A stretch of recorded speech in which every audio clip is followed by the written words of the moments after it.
এখন আমরা চেষ্টা করছি, ওনারা আবার আরেক কাজ করছেন, সেটা ঠিক হবে না। সেটা হলে কখনো এটা কবে উপদেষ্টা ডক্টর মোহাম্মদ ইউনূসের সভাপতিত্বে বৈঠকে নির্বাচনকালীন নিরাপত্তা প্রস্তুতি, লুট হওয়া অস্ত্র উদ্ধারের অগ্রগতি এবং শান্তিপূর্ণ ভোট আয়োজন নিয়ে গুরুত্বপূর্ণ আলোচনা হয়। এ সময় সেনাবাহিনী প্রধান জেনারেল ওয়াকারুজ্জামানের পক্ষ থেকে একটি গুরুত্বপূর্ণ বার্তা উঠে আসে। আসসালামু আলাইকুম ভিউয়ার্স, দেশ ও দেশের বাহির থেকে যারা আমার ভিডিওটি প্লে করেছেন জানাচ্ছি আন্তরিক শুভেচ্ছা ও অভিনন্দন। আশা করি সবাই ভালো আছেন, সুস্থ আছেন, আলহামদুলিল্লাহ। তো ভিউয়ার্স, 24-এর 5ই আগস্ট ফ্যাসিস্ট শেখ হাসিনার পতনের পর থেকে দীর্ঘ 1.5 বছর বাংলাদেশের সংস্কার ও উন্নয়ন কাজের সাথে ব্যাপকভাবে অংশীদারিত্ব অর্জন করেছে অন্তর্বর্তীকালীন সরকার ডক্টর মোহাম্মদ ইউনূস। আগামী 13 জাতীয় সংসদ নির্বাচনকে কেন্দ্র করে সশস্ত্র বাহিনী ও সামরিক প্রশাসনকে একত্রে একযোগে নিয়ে এক গণতন্ত্র প্রতিষ্ঠার লড়াইয়ে নেমেছে অন্তর্বর্তী সরকার ডক্টর ইউনূস। ঠিক ডক্টর ইউনূসকে সাপোর্ট দিতে বাংলাদেশের গণতন্ত্র পুনরুদ্ধার করতে সেনাবাহিনীর ভূমিকা কেমন থাকবে, এটা নিয়ে গতকাল সেনাপ্রধান জেনারেল ওয়াকারুজ্জামান সরাসরি দেশবাসীকে স্পষ্ট বার্তা জানিয়েছেন। আমরা জানবো আগামী নির্বাচনকে কেন্দ্র করে সেনাবাহিনীর ভূমিকা এবং সেনা প্রধানের কার্যকরত ভারতীয় আগ্রাসন প্রতিহতের ক্ষেত্রে তাদের পদক্ষেপ কি, বিস্তারিত আপডেট রিপোর্টে। ভিডিওতে যাওয়ার আগে ছোট রিকোয়েস্ট করবো, যারা চ্যানেলটি সাবস্ক্রাইব করেননি সকল আপডেট সবার আগে জানতে অবশ্যই চ্যানেলটি সাবস্ক্রাইব করে পাশে রাখবেন। দর্শক আসুন স্ক্রিনে। এখন আমরা চেষ্টা করছি, ওনারা আবার আরেক কাজ করছেন, সেটা ঠিক হবে না। সেটা হলে কখনো এটা উপদেষ্টা ডক্টর মোহাম্মদ ইউনূসের সভাপতিত্বে বৈঠকে নির্বাচনকালীন নিরাপত্তা প্রস্তুতি, লুট হওয়া অস্ত্র উদ্ধারের অগ্রগতি এবং শান্তিপূর্ণ ভোট আয়োজন নিয়ে গুরুত্বপূর্ণ আলোচনা হয়। এ সময় সেনাবাহিনী প্রধান জেনারেল ওয়াকারুজ্জামানের পক্ষ থেকে একটি গুরুত্বপূর্ণ বার্তা উঠে আসে। 21 জানুয়ারি প্রধান উপদেষ্টার কার্যালয়ে অনুষ্ঠিত সভায় সেনাপ্রধান জানান, 2024 সালের আগস্টে সংঘটিত গণ অভ্যুত্থানের সময় দেশের বিভিন্ন থানা থেকে মোট 3619টি অগ্নেয়াস্ত্র লুট হয়। কিউব হোল্ডিংসের গল্পে সেই রেখাটি আঁকা হয়েছিল আজ থেকে 1 যুগ আগে। নকশাই আমাদের ভাষা। Cube holdings limited. ধারাবাহিক অভিযান পরিচালনার মাধ্যমে 2259টি অস্ত্র উদ্ধার করা সম্ভব হয়েছে। গোলাবারুদের তথ্য তুলে ধরে তিনি জানান, ওই সময় থানা থেকে প্রায় 4,56,000 রাউন্ড গোলাবারুদ লুট হয়। এর মধ্যে 2,37,000-এর বেশি রাউন্ড উদ্ধার করা হয়। নির্বাচনকে কেন্দ্র করে নিরাপত্তা পরিস্থিতি সম্পর্কে জেনারেল ওয়াকারুজ্জামান বলেন, জনগণের আস্থা ফিরিয়ে আনতে সশস্ত্র বাহিনী সহ সংশ্লিষ্ট সব বাহিনী সমন্বিতভাবে কাজ করছে। তার প্রত্যাশা, গৃহীত উদ্যোগগুলো যথাযথভাবে বাস্তবায়ন করা গেলে দেশবাসী একটি শান্তিপূর্ণ ও সুষ্ঠু নির্বাচন উপভোগ করতে পারবে। সভায় সিদ্ধান্ত নেওয়া হয়, নির্বাচনের সময় সশস্ত্র বাহিনীর সদস্যরা আইনশৃঙ্খলা রক্ষাকারী বাহিনী হিসেবে দায়িত্ব পালন করবেন। পরিস্থিতি বিবেচনায় প্রয়োজনে সশস্ত্র বাহিনী ভোট কেন্দ্রের ভেতরেও প্রবেশ করতে পারবেন। এই বৈঠকে স্বরাষ্ট্র উপদেষ্টা, বিদ্যুৎ ও জ্বালানি উপদেষ্টা, প্রধান উপদেষ্টার বিশেষ সহকারীরা, মন্ত্রিপরিষদ সচিব, নৌ ও বিমান বাহিনীর প্রধান, পুলিশের মহাপরিদর্শক, বিজিবি, র্যাব, কোস্টগার্ড, আনসার ও গ্রাম প্রতিরক্ষা বাহিনীর মহাপরিদর্শক এবং বিভিন্ন গোয়েন্দা সংস্থার শীর্ষ কর্মকর্তারা উপস্থিত ছিলেন। ইউনূস সরকারের বারবার প্রতিশ্রুতি দেওয়া নির্বাচনের মাত্র 3 সপ্তাহ আগে বাংলাদেশ সেনাবাহিনীতে যে ব্যাপক রদবদল হতে যাচ্ছে, তাতে মনে হচ্ছে সরকারের রাজনৈতিক কৌশলে নতুন মাত্রা যোগ করা হচ্ছে। মার্কিন নতুন রাষ্ট্রদূত দায়িত্ব নেওয়ার সাথে সাথে এই রদবদলের সময়টির কোনো যোগসূত্র আছে কিনা তা নিয়ে প্রশ্ন তোলা যায়। এটি আন্তর্জাতিক এবং স্থানীয় রাজনীতির একটি জটিল সমীকরণে প্রতিফলনও কিনা সেটি গুরুত্বপূর্ণ। বিশেষ করে ভারতীয় সেনাপ্রধান যখন দাবি করেছেন যে তিনি বাংলাদেশের সেনাপ্রধানের সঙ্গে যোগাযোগ রাখছেন, তখন এসব প্রশ্ন ওঠা তো স্বাভাবিক যে এই রদবদলের মাধ্যমে সেনাপ্রধান ওয়াকারুজ্জামানকে সঙ্গীহীন করে ফেলা হলো কিনা। সেনাপ্রধান ওয়াকারুজ্জামান নির্বাচনের আগে সব স্তরের কর্মকর্তাদের যখন নির্দেশ দিচ্ছে নিরপেক্ষ থাকতে, ঠিক সেই দিন তার ঘনিষ্ঠ জেনারেলদের বিদায়ের ফাইল সই হচ্ছে। এর মানে দাঁড়াচ্ছে নিরপেক্ষতার নির্দেশ দেওয়া হচ্ছে ওয়াকারুজ্জামানের মুখে, কিন্তু মাঠের নিয়ন্ত্রণ যাচ্ছে এমন হাতে যারা নির্দেশের উল্টো ধারায় বিশ্বাসী অথবা ওয়াকারুজ্জামানের বিরোধী পক্ষই বলতে পারেন। এই যে দ্বৈততা ভোটের দিন বড় বিপদ ডেকে আনতে পারে। যদি কোনো কেন্দ্রে সেনা ঢোকার দরকার হয়, তখন কোয়ার্টার মাস্টার জেনারেল পদে থাকা মাইনুর রহমান, যিনি পেশাদার এবং নিরপেক্ষ সুনাম রাখেন বলে বলা হচ্ছে, তাকে হয়তো বলা হবে তুমি থাকো ছাউনিতে, মাঠে যাবে না। আর মাঠে নামবে সেই বাহিনী যারা পাকিস্তানি মডেল সিভিল মিলিটারি রিলেশনের কথা শুনে অভ্যস্ত।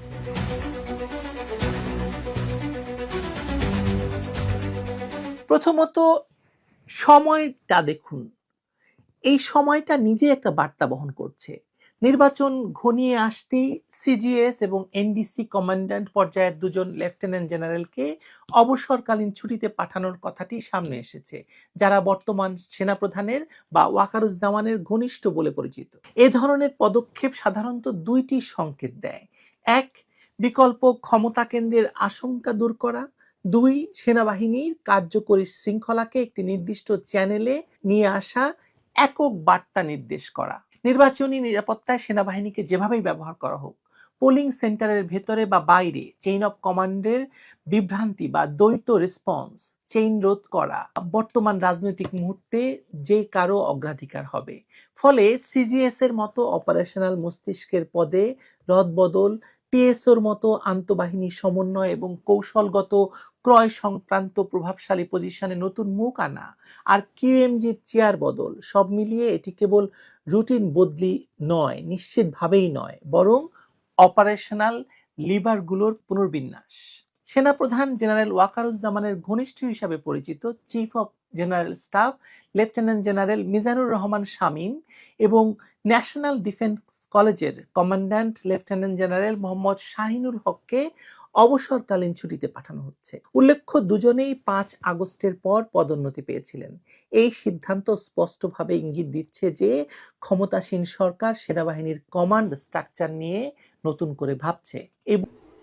দর্শক, স্ক্রিনে আমরা সে সম্পর্কে বিস্তারিত জানলাম। এই বিষয়ে আপনাদের মতামত কমেন্টে জানান। কেউ ভিডিওটি স্কিপ করবে না। আগামী ত্রয়োদশ জাতীয় সংসদ নির্বাচনকে কেন্দ্র করে ভারত একের পর এক তীর ছুড়ে যাচ্ছে। ঠিক নির্বাচন কোনোভাবেই তারা রক্ষা বা আটকাতে পারেননি আন্তর্জাতিক ষড়যন্ত্র করেও। ঠিক এবার 12ই ফেব্রুয়ারির নির্বাচনের আগে নতুন এক মিশনে যাবে বলেই বাংলাদেশকে রেড সিগন্যাল দিয়েছেন অটোমেটিক্যালি ভারতীয় সরকার। বিস্তারিত থাকছে আরও আপডেটের মধ্যে।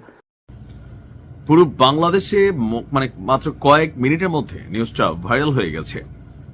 ওপার বাংলা থেকে মাঝে মাঝে শেখ হাসিনা বক্তব্য দেন। তার এই বক্তব্যকে ঘিরে বাংলাদেশে নানান পরিস্থিতি তৈরি হয়। তবে এবার একটা চ্যালেঞ্জ ছড়িয়ে দিয়েছেন ডক্টর মোহাম্মদ ইউনূসের প্রতি। তবে আমি মনে করি এই চ্যালেঞ্জ যদি তিনি তারেক জিয়াকে দিতেন এই মুহূর্তে, তাহলে এটা ভিন্ন সমীকরণ হতো।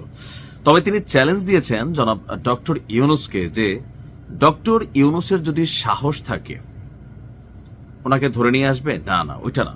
তিনি বলছেন যে যদি সাহস থাকে তাহলে আসুন আমার সাথে নির্বাচনে লড়ুন। জনগণ আপনাকে ভোট দেয় না আমাকে। এখন পাবলিক পারসেপশন কি যে এই মুহূর্তে যদি ডক্টর ইউনূস বনাম শেখ হাসিনার মধ্যে একটা নির্বাচন হয়, ব্যক্তি টু ব্যক্তি, দল না, দলের হিসাব আলাদা, তো সেই ক্ষেত্রে আসলে আপনি কাকে ভোট দিবেন কমেন্টে আপনি লিখতে পারেন। তবে এই মুহূর্তে ডক্টর মোহাম্মদ ইউনূসের প্রতি বাংলাদেশের জনগণের একটা বড় অংশ, আওয়ামী লীগ তো আগে থেকে বিগড়ে আছে, এনসিপিও কিছুটা বিগড়ানো, বিএনপি তারাও বিগড়ানো, জামাত তারাও বিগড়ানো। অর্থাৎ এই সরকারটা গঠিত হবার পরে ডক্টর মোহাম্মদ ইউনূসের যে বন্ধন, এটা একসময় এনসিপির সাথে খুবই শক্ত ছিল, পরের বার আমরা দেখলাম জামাতের সাথে শক্ত, সর্বশেষ শেষে তিনি বিএনপির সাথে একটা শক্ত বন্ধনে আবদ্ধ হয়েছেন। ইভেন যে ডক্টর মোহাম্মদ ইউনূসকে 18 মাস আগে মানুষ অনেক ধরনের পজিটিভ কথা বলতো, অনলাইন কিংরা পজিটিভ কথা বলতো, 18 মাসের মধ্যে ওনার অবস্থানটা অনেক নিচে চলে গেছে। এটার মূল কারণ কি? একটা কথা বলি, খেয়াল রাখেন, যিনি ক্ষমতায় থাকেন তিনি সবসময় প্রশ্নবিদ্ধ হন, তাকে নিয়ে আলোচনা হয়, সমালোচনা হয়, তার কাছে পুরো জাতির আবদার থাকে, সেটা হোক ন্যায় বিচার থেকে শুরু করে চাল ডাল বিড়ি সিগারেটের দাম থেকে শুরু করে সবকিছুই। এখন একজন রাষ্ট্রপ্রধানের পক্ষে বাংলাদেশের মতন অনুন্নত একটা দেশে সবকিছু আসলে পূরণ করা সম্ভব হয় না। আবার রাজনৈতিক দূরদর্শিতা, যেমন একটা দেশে ধর্ম, বর্ণ, মত নির্বিশেষে সকল কমিউনিটির লোক থাকে, একজন রাষ্ট্রপ্রধানের দায়িত্ব থাকে সকল মতকে, যে কমিউনিটি তাদের অধিকার সুরক্ষা করা বা নিশ্চিত করা। কিন্তু সবসময় সেটা হয়ে ওঠে না। বিশেষ করে গেল 18 মাসে আমার মনে হয় মাইজ ভান্ডার শরীফের যারা ফলোয়ার আছেন তারা ডক্টর ইউনূসকে খুব বেশি পছন্দ করেন না। এখন উনি কি নিজে কোন রকম ভূমিকা নিছেন এই দরবারগুলা মাজারগুলা ভাঙার ব্যাপারে? না, উনি নিজে কোনো ভূমিকা না নিলেও ওনার সরকারের আমলে যেহেতু এখানে ব্যাপক ভাঙচুর করা হয়েছে, সো তাদের মধ্যে একটা ন্যারেটিভ দাঁড় হয়ে গিয়েছে যে না দেখো, এই মাজারগুলা তো এই বর্তমান সরকারের হাতে নিরাপদ না। আবার তৌহিদি জনতা থেকে বিভিন্ন ব্যানারে আপনার বিভিন্ন জায়গায় যে ঘটনাগুলো ঘটেছে এটারও দায়ভার কিন্তু দিন শেষে ডক্টর মোহাম্মদ ইউনূসের উপর পড়ে। তবে আমার ধারণা এখন যদি শেখ হাসিনা যে চ্যালেঞ্জ দিয়েছেন সেই চ্যালেঞ্জ ডক্টর ইউনূস গ্রহণ করেন তাহলে আসলে মাঠে কি ঘটতে পারে। সমীকরণ দুইটা হতে পারে। প্রথমত ডক্টর ইউনূস ব্যাপক হার হারবেন যদি বিএনপি জামাত একজোট হয়ে ডক্টর ইউনূসকে ভোট না দেয়। আবার আরেকটা বিষয় হচ্ছে এই মুহূর্তে বাংলাদেশে আওয়ামী লীগের ইস্যুতে অনেক ধরনের সিম্পেথি আছে, বক্তব্য আছে, কিন্তু যখনই শেখ হাসিনার ইস্যু আসে। দর্শক, স্ক্রিনে আমরা সে সম্পর্কে বিস্তারিত জানলাম। সো ভিডিও এই পর্যন্ত। ভালো লাগলে লাইক এন্ড কমেন্ট করবেন। দেশের সকল আপডেট সবার আগে জানতে অবশ্যই চ্যানেলটি সাবস্ক্রাইব করে পাশে রাখবেন। দেখা হবে পরবর্তী ভিডিওতে ইনশাআল্লাহ। আসসালামু আলাইকুম ওয়া রাহমাতুল্লাহ।